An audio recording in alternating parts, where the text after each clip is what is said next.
Hello aspirants, welcome to lecture number 2। हम लोग preparation कर रहे हैं एमपीपीएससी मेंस के लिए। ओके। तो पिछले वीडियो में मैंने आपको बता दिए थे अबाउट श्रुति लिटरेचर्स। ठीक है। आज हम लोग डिस्कस करेंगे अबाउट स्मृति लिटरेचर्स। एंड जैसा कि मैंने आपको पिछले लेक्चर में बताया, ये लिखे गए हैं between 600 BC to 600 AD. Alright. इसमें हमें 6 लिटरेरी वर्क देखने को मिलते हैं। एंड प्लीज आप हैंड रिटन ही बनाएंगे, एंड जितना हो सके फ्लो चार्ट्स का यूज कीजिए ताकि आप उसको रिवीजन करने में टाइम कम लगता है। फिर फ्लो चार्ट में लिखी चीजें। राइट। तो सबसे पहली कैटेगरी में हमें देखने को मिलते हैं वेदांत सूत्र। Alright. Second, Smriti Dharmashastra. Third category is Mahakavya. Right. Then comes Purana. Then Upavedas. And lastly Shad Darshan. ठीक है। तो ये हमारे पास 6 कैटेगरीज हैं स्मृति लिटरेचर की। ठीक है। पहला है वेदांत सूत्र, स्मृति धर्मशास्त्र, महाकाव्य, पुराण, उपवेद एंड षड दर्शन। अब इसको जब मैं अभी डिटेल में कराऊंगा आपको हर एक को, तब आप खुद देखेंगे कि कैसे पीवाईक्यूज यहाँ से लिए गए थे। ऑलराइट। जो कि हैंडल करना फिर टफ होता है एग्जाम में। चलिए शुरू करते हैं। सबसे पहले वेदांत सूत्र।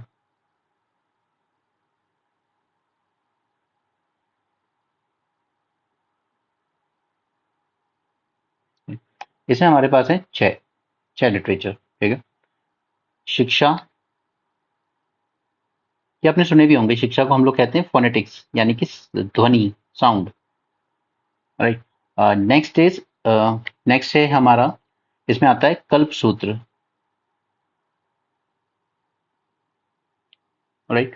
थर्ड आता है व्याकरण। Then comes Nirukta. अभी हम एक एक को डिटेल में देखेंगे क्योंकि वो उसने क्वेश्चन यहीं से पिक किया था। अभी आएगा आपका पीवाईक्यू भी। छंद एंड ज्योतिष। ठीक है। ये बनते हैं हमारे 6 वेदांग सूत्र: शिक्षा, कल्प, व्याकरण, निरुक्ता एंड छंद। ऑलराइट। चलिए अब इसको करते हैं एक एक करके डिटेल में। शिक्षा, तो इसका सबसे ओल्डेस्ट टेक्स्ट है, जो सबसे ओल्डेस्ट टेक्स्ट है इसका प्रतिसाख्य। अभी एक एक चीजें याद रखना इसलिए जरूरी है क्योंकि जैसे उसने हमसे पीछे पूछा था श्रोता सूत्रा, ऐसे ही वो कल को पूछ सकता है प्रतिसाख्य। तो आपको पता होना चाहिए कि टेक्स्ट किसका है। ऑलराइट। ये शिक्षा को बिलोंग करता है अंडर वेदांत सूत्र प्रतिसाख्य। ऑलराइट। शिक्षा शिक्षा की बात हो गई। देन अब हम बात करें कल्प सूत्र की, तो ये डील करता है रिचुअल से। राइट। ये फोनेटिक्स से डील कर रहा था, ये रिचुअल से डील कर रहा है। इसके अंडर में हमें देखने को मिलते हैं सबसे पहला श्रोता सूत्र, और यही आपका पीवाई की था। ओके। 2020 में 3 मार्कर में श्रोता सूत्र ही पूछा गया था कि क्या होता है। तो उसका आंसर था that it deals with sacrifice. जो सैक्रिफाइसेस हम लोग परफॉर्म करते हैं यज्ञ हवन के टाइम, उससे डील करता है ये श्रोता सूत्र। ओके। 1 लाइन में आंसर देना था, आपके 3 मार्क्स हो जाते हैं। नेक्स्ट इसमें आता है गृह सूत्र। अब ये नाम से ही क्लियर है कि ये किससे डील कर रहा होगा। ये डील करता है फैमिली सेरेमनीज से। ऑलराइट। 2-4 बार आप पढ़ लेंगे, सब दिमाग में बैठ जाएगा। इतना पैनिक होने की जरूरत नहीं है क्योंकि इस बार भी 3 मार्कर्स ज्यादा अंदर से पूछ लिए गए इन डेप्थ। तो बच्चे कहते हैं यार 3 मार्कर्स हैंडल करना बहुत मुश्किल रहा, बाकी पेपर इजी था। बट वो सबके लिए इजी था। ये जो 3 मार्कर्स हैं, ये 45 मार्क्स, ये आपकी रैंक डिसाइड कर देते हैं। एंड स्टेट पीएससी में अगर आपको डिप्टी कलेक्टर, डीएसपी या एटलीस्ट ज्यादा से ज्यादा नायब तहसीलदार तक आप नहीं पहुंचे, तो फिर आप देते रहिए बार बार अटेम्प्ट। तो वो भी इजी नहीं होता है, not specially for girls. Next है हमारा धर्म सूत्र। ये डील करता है वर्णाश्रम से।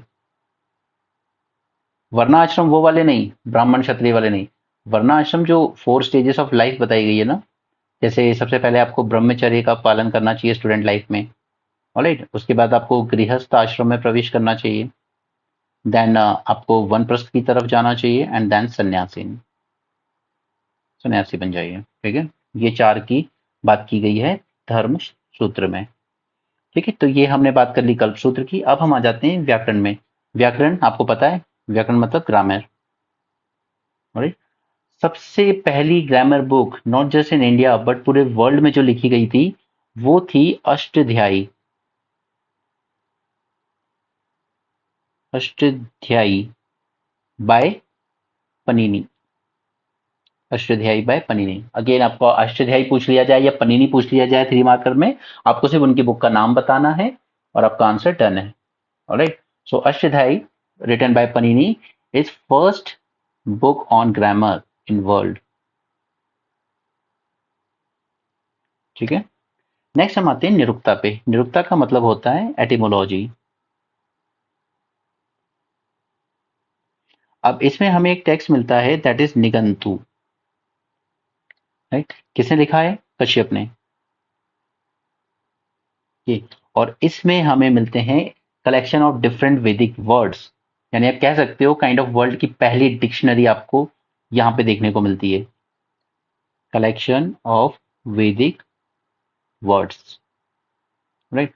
और आप देख रहे हो अभी हम कौन से टाइम में जी रहे हैं, मतलब ये जो बातें हम कर रहे हैं सब कब हो रहा है? 600 बीसी में, ऑलराइट। उस टाइम पर ये सब किताबें लिखी गई ग्रामर पे, डिक्शनरी में।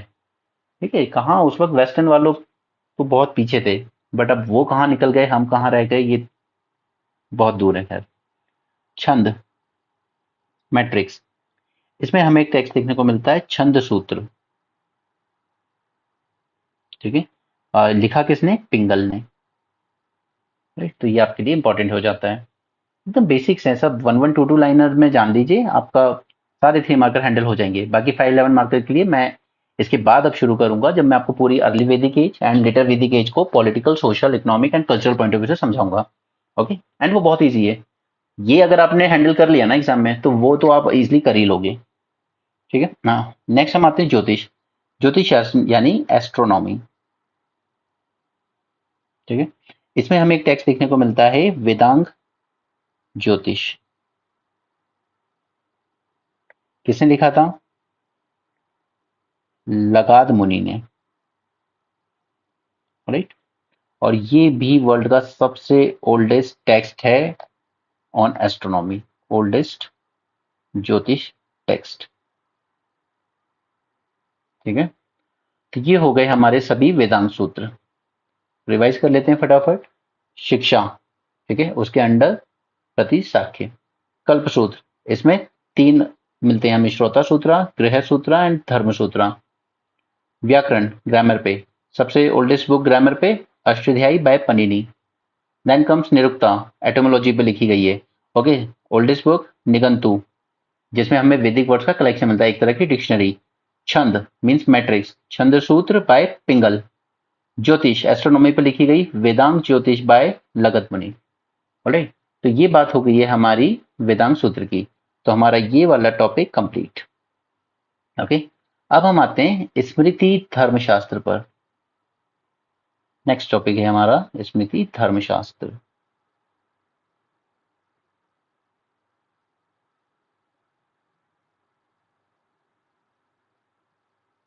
धर्मशास्त्र, इसमें हमें करीब ऑलमोस्ट 6 तरह की स्मृति देखने को मिलती हैं, जिसमें 2 बहुत इंपॉर्टेंट है जो हमें डिटेल में जाननी है। एक है मनुस्मृति, ठीक है, दूसरी है यज्ञ वाक्य स्मृति। दीज 2 आर मोर इंपॉर्टेंट, बाकी के मैं सिर्फ आपको नाम बता दूंगा, काफी है। ठीक है, ये मानी जाती है सबसे ओल्डेस्ट। ठीक है, इन पे कमेंट्री लिखी गई है, मतलब एक तरह की आप कह सकते हो एक तरह की समरीज लिखी जाती है, या इन पे अपना ओपिनियन लिखा जाता है। तो ये सब तो टेक्स्ट बहुत पुराने हो गए, लेकिन बाद में कई राइटर्स ने कमेंट्री लिखी है। तो उन राइटर्स में से कुछ के नाम हैं जो आपको 3 मार्क में पूछे जा सकते हैं। वो है एक तो विश्वरूप, ओके, अनदर वन इज मेगातिथि। ये भी आपको पीवाईक्यू में पूछा गया है। अब जब आपको मेगातिथि पूछा गया, अगर आपने नहीं जानते तो फिर आपको नहीं आंसर कर पाओगे, तो उसमें आपको पता होना चाहिए that he wrote a commentary on Manusmriti. ठीक है, बस 1 लाइनर में आपका 3 मार्कर कंप्लीट हो जाता है, तो इसलिए मैं आपको ये नाम बता रहा हूँ। Medhatithi, then come Govindraj, and another one was Kulluk Bhatt. इनके नाम आ जाएं, आपको जस्ट लिखना है that these were the writers who wrote commentaries on Manusmriti. Clear? Second है हमारा यज्ञवाक्य स्मृति। इस पे भी कई लोगों ने कमेंट्रीज लिखी हैं। ये सब धर्मशास्त्र की बातें कर रहे हैं कि धर्मशास्त्र के अकॉर्डिंग ही पुराने जमाने में कानून व्यवस्था बनाई जाती थी, किसको क्या पनिशमेंट देनी है एंड सो ऑल। ओके, धर्मशास्त्र। एनीवे चलिए, तो इस पे भी कमेंट्री लिखने वालों में विश्वरूप का नाम है। ठीक। दूसरा है जिमुत वाहना, इन्होंने जो कमेंट्री लिखी उसका नाम क्या है? दया भाग, ये भी याद रखिएगा। Next is Vijnaneshwara, Vijnaneshwara. अरे, इन्होंने जो कमेंट्री लिखी उसका नाम है मिथकसार। ये भी आपको इंपॉर्टेंट है, आपके लिए, आपको याद रखना चाहिए। ठीक है। इन दो के अलावा, मनुस्मृति एंड यज्ञवाक्य स्मृति के अलावा हमारे पास है नारद स्मृति और पराशरा स्मृति। ठीक है। Another one is Brihaspati Smriti, and last is Katyayana Smriti. Alright, तो यहाँ पे हमने कर लिया अपना स्मृति धर्मशास्त्र भी कंप्लीट। एक इंपॉर्टेंट थी मनुस्मृति, उस पे ये चारों कमेंट्री लिखी है। दूसरी है यज्ञवाक्य स्मृति, उस पे कमेंट्री इन चार लोगों ने लिखी है, जिसमें से जिमुत वाहना ने जो लिखी है उसको कहते हैं दया भाग, विजनेश्वर ने जो लिखी है उसे कहते हैं मिथकसार। इसके अलावा Narad Smriti, Parashara Smriti, Brihaspati and Katyayani Smriti. Okay, so यहाँ पे हमने अपना कंप्लीट किया स्मृति धर्मशास्त्र। अब हम आते हैं महाकाव्य पर। तो महाकाव्य शायद आप में से हर एक ही जानता है, एक है रामायण, एक है महाभारत। ठीक है, महाकाव्य। ठीक?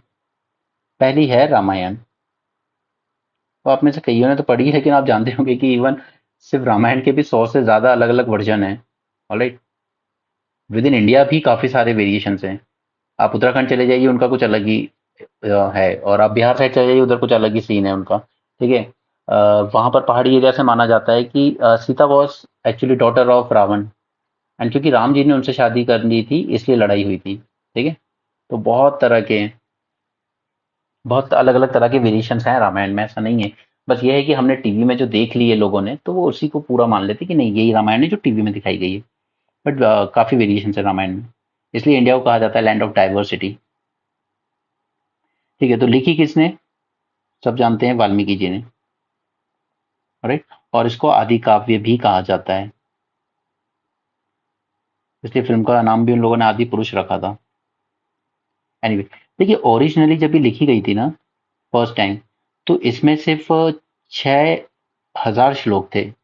ठीक है, मैंने ज्यादा कर 6,000 श्लोक थे इसमें सिर्फ। ठीक है, लेकिन ओवर द टाइम ऐड होते होते इसमें 24,000 श्लोक हो गए। ठीक है, इसलिए अब रामायण में लिखी हर बात सच भी नहीं है और हर बात गलत भी नहीं है, क्योंकि ओरिजिनली जो लिखी गई थी उसमें इतने सारे एडिशन करते चले गए ये लोग ओवर टाइम। ठीक है, इसे 7 कांड में डिवाइड किया जाता है, जैसे आपने सुना ना, रावण कांड, बाल कांड, उसके बाद लव कुश कांड, ऐसे 7 कांड में डिवाइड किया जाता है। ठीक है,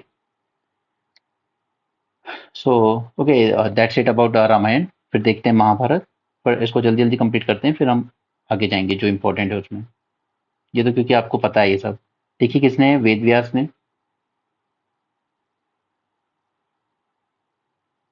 ठीक है,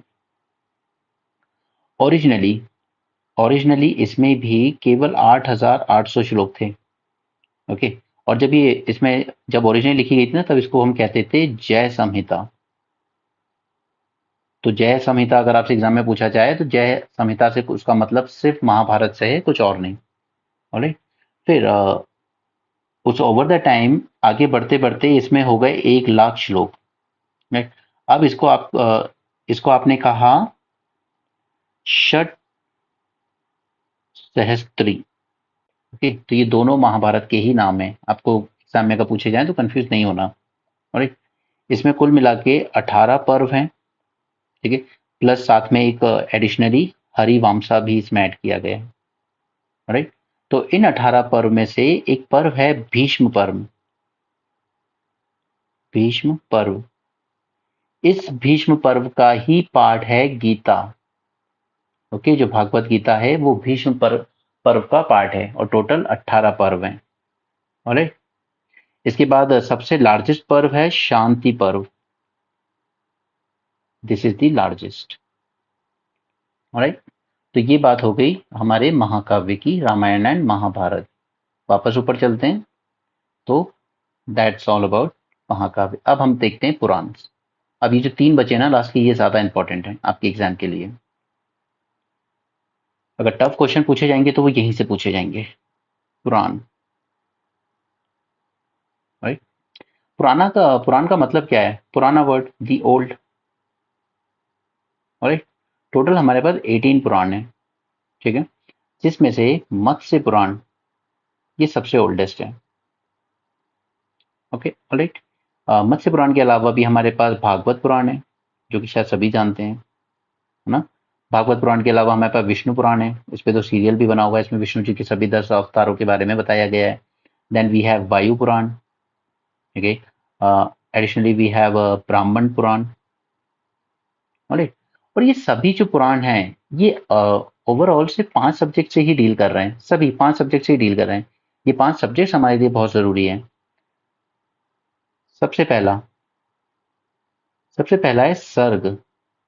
सर्ग बताता है कैसे ये वर्ल्ड क्रिएट हुआ, about creation of world. Okay, फिर आता है प्रतिसर्ग। अब ये आप नाम से इमेजिन कर सकते हैं प्रतिसर्ग मतलब क्या होगा।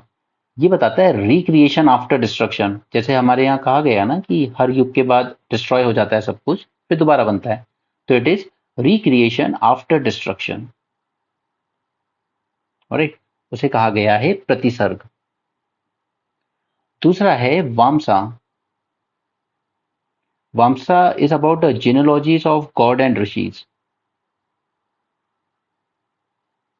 जिनोलॉजीज ऑफ गॉड एंड ऋषि,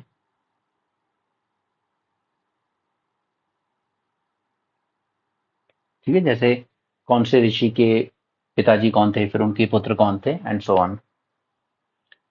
जिनोलॉजीज बताता है। नेक्स्ट, मनवंतरा।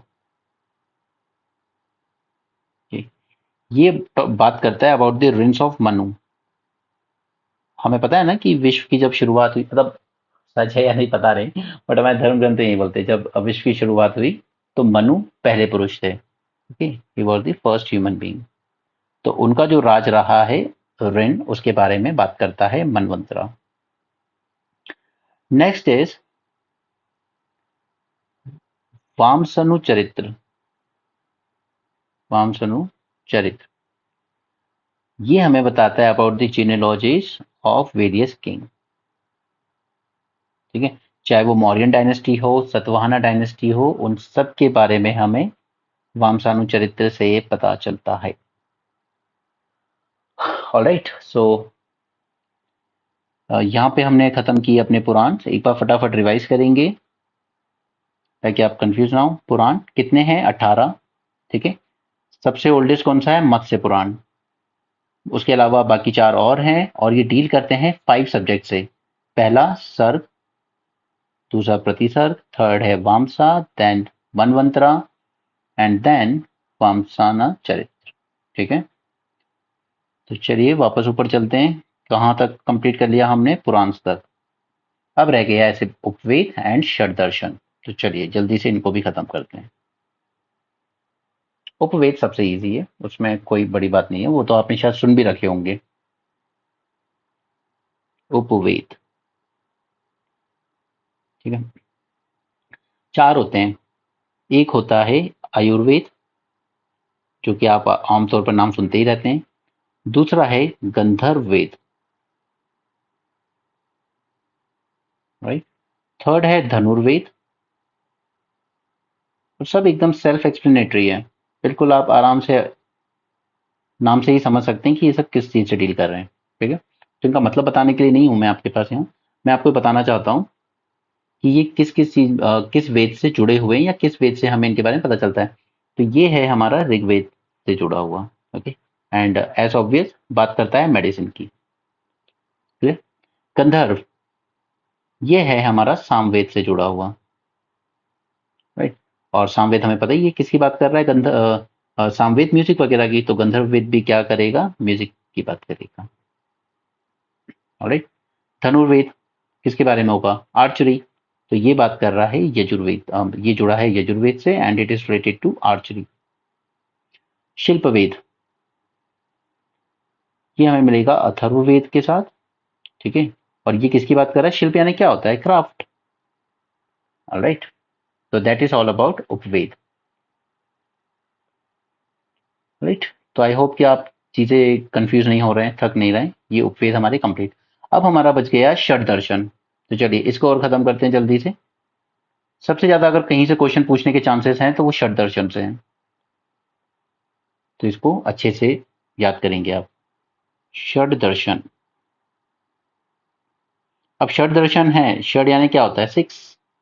राइट, तो इसमें हमें सिक्स तरह की फिलोसफीज देखने को मिलेंगी। पहला है सांख्य दर्शन, राइट। दूसरा है हमारा योग दर्शन। थर्ड है न्याय वैशेषिका। इसके बाद आता है उत्तर मीमांसा, उत्तर मीमांसा। एंड लास्ट इज पूर्व मीमांसा। ये बनते हैं हमारे 6 षडदर्शन। एक एक लाइन इनके बारे में जान लेते हैं अपने एग्जाम के लिए। इसके फाउंडर कौन है, कपिल। ओके, सेज कपिल या कपिल ऋषि। ओके, इसका टेक्स्ट सांख्य सूत्र, सांख्य सूत्र। ऑलराइट। योग, इसके फाउंडर कौन है, सब जानते हैं, सब जानते हैं, पतंजलि। इसी के नाम पे तो, इन्हीं के नाम पे तो बाबा रामदेव ने अपने आश्रम का नाम रखा है। ओके, टेक्स्ट क्या है इसका, योग सूत्र। सब वन वन लाइन में पूछे जाएंगे आपको। जैसे काफी इजी आपका एग्जाम, बिल्कुल पॉजिटिव रहिए, आराम से तैयारी कीजिए। न्याय दर्शन, इसके फाउंडर हैं गौतम, गौतम बुद्ध नहीं, गौतम ऋषि। ओके, और इनका टेक्स्ट क्या है, न्याय सूत्र। Right, next is Vaisheshika school, इसके फाउंडर हैं उलुका। राइट, एंड टेक्स्ट का नाम सिंपल है, वैशेषिका सूत्र।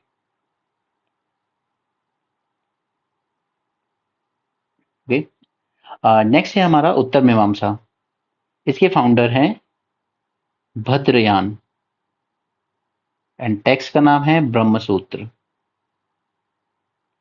इजी है, आई होप आपको इजी लग रही हो चीजें, ठीक है, इसमें टफ जैसा कुछ नहीं है। पूर्व मीमांसा, इसके फाउंडर हैं जैमिनी।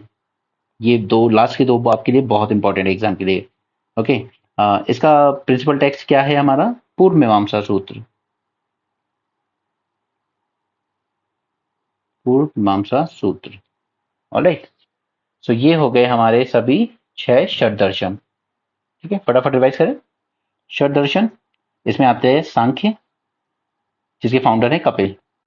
योग दर्शन, फाउंडर पतंजलि। न्याय दर्शन, फाउंडर गौतम। वैशेषिका, फाउंडर उलुका। उत्तर मीमांसा, फाउंडर भद्रयान। पूर्व मीमांसा, फाउंडर जैमिनी। ठीक है, तो इस तरीके से हमने खत्म कर लिया अपना लास्ट षड दर्शन भी। ठीक है, तो ये हो गए हमारे सभी स्मृति लिटरेचर। ऑलराइट, तो आपको मैंने इसमें 2 पीवाईक्यू भी दिखाए जो पूछे गए, तो इसके अलावा आपको और कुछ जाने की जरूरत नहीं है इसमें। अब अगर आपका रिस्पांस इन 2 वीडियोस पे मुझे जिस तरह का रिस्पांस मिलता है उस पर डिपेंड करता है कि मैं आगे इस लेक्चर सीरीज को ले जाता हूं या नहीं। तो अब अगर मैं आगे आपके साथ कंटिन्यू करता हूं, तो मुझे आपको पढ़ाना है अर्ली वैदिक एज और लेटर वैदिक एज। ओके, इन दोनों के टाइम की पॉलिटी क्या थी, सोसाइटी, इकोनॉमी एंड रिलीजियस। ठीक है, सेम विद दिस। ऑलराइट, इसके बाद हम जाएंगे मौर्यन पे। ठीक है, तो मौर्यन की भी हम सेम हेडिंग्स में ही चीजें समझेंगे, polity, society, economy and religious aspects, जो भी लाइफ थी। अशोक को हम सेपरेटली देखेंगे। ओके, हर रूलर के बारे में हम कुछ बातें जानेंगे जो एग्जाम के लिए हमारे इंपॉर्टेंट है, और उसके अलावा इनकी जो धम्म पॉलिसी थी वो बहुत इंपॉर्टेंट है। ठीक है, इसके ये जानेंगे। तो ये लाइन अप कर रखे हैं मैंने आपके अगले 3 lectures, but I will wait for at least 1 और 2 डेज कि अब मुझे आपका इन वीडियोस पर रिस्पॉन्स कैसा मिलता है, उसके अकॉर्डिंग मैं डिसाइड करूंगा हमें कितना आगे जाना है। ओके, इफ यू लाइक, अगर आपको लगता है कि आपका ये हेल्पफुल है तो please do share, do subscribe, and do share it with your friends. Do give your wonderful comments. So thanks for joining this and all the best for your exam.